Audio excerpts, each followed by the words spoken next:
Sarah, this video is rather late, and I apologize for that, but I became very incredibly distracted by Kineticon this weekend, as you probably saw through Facebook.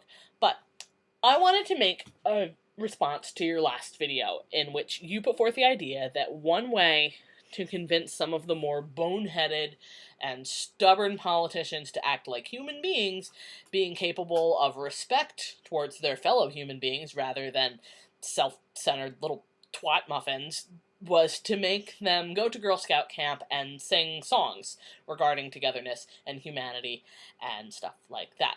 And Sarah, you are absolutely 100% right, because music, Sarah, music! Music! Sorry, this is a subject about which I'm... Music, Sarah, music!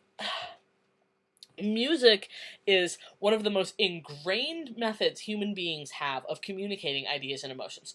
One of the earliest things that we're exposed to as babies are lullabies sung to us by our parents to put us to sleep. And there's still, to this day, a massive movement dedicated to playing classical music to newborns and to infants, because the harmonic frequencies that are being played stimulate the alpha and the beta waves of our brains in ways that lead to increased brain function. Music has always been a method by which history is passed on between generations. It's likely that some of our most epic narratives that were eventually written down were initially told to us in the form of song, like Homer's Odyssey. Music is a way by which people have organized revolutions and movements that inspired people to strive to make society fundamentally better for human rights. Woody Guthrie fueled the movement that eventually led to stronger unions, better working conditions for factory and migrant workers alike. He fueled that with his music. And his music inspired other musicians to take up this cause of fundamental rights for workers. To this day, have never met anyone who hasn't at least heard the chorus of Pete Seeger's famous "Which Side Are You On?" Even if they didn't know who wrote it, or the intense power behind the lyrics, they had still heard the song. I bet you've heard the song, "Which side are you on? Which side are you on? Which side are you on? Tell me, which side are you on?" You've probably heard it, even if you didn't know that it was about the union movement. Everybody's heard that song, because it's so ingrained in our society at this point.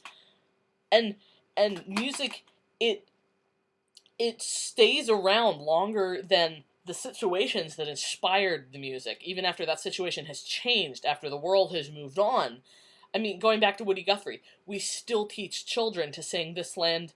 We still teach them, "This land is your land, this land is my land, from California to the New York Islands, from the Redwood Forest to the Gulf Stream water.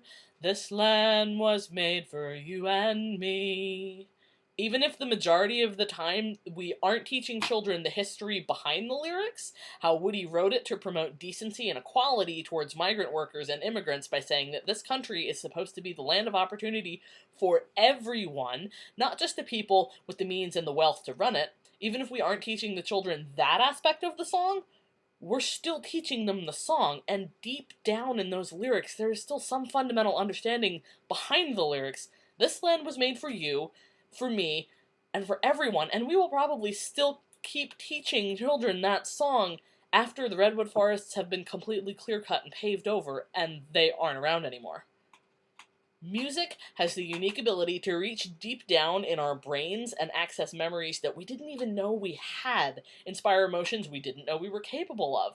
In that sense, it is one of the most powerful forces in the universe, because it reaches us on a level that nothing else can.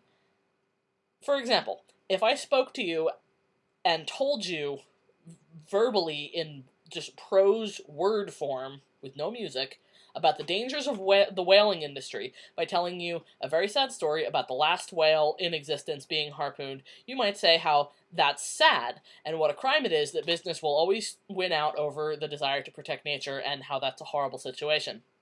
But if I played you the song "The Last Leviathan," you probably wouldn't be able to say anything because you'd be crying too hard.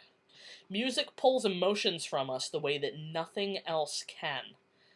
Music is part of humanity. It's something that is so deeply ingrained in our history that by now, it surely has to be anchored somewhere deep in the subconscious of everyone from birth.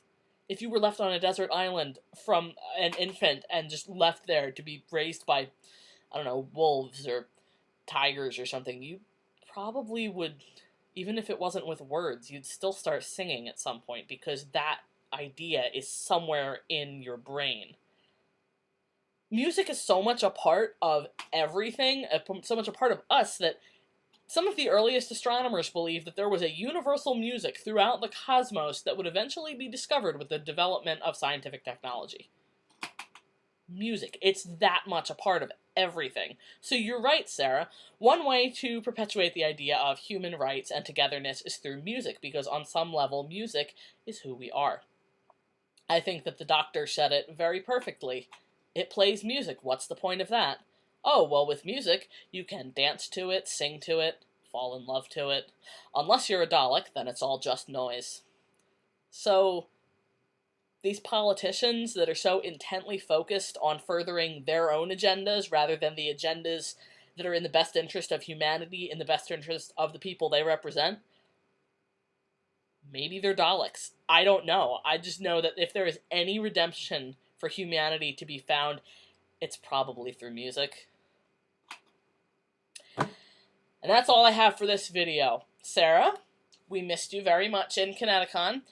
It wasn't the same without you. And hopefully that next year, in addition to Boston, we'll be able to move right on to Kineticon and take the New England Convention Circuit by storm. It is 12:30 on Tuesday, July 16th, and I will see you next time.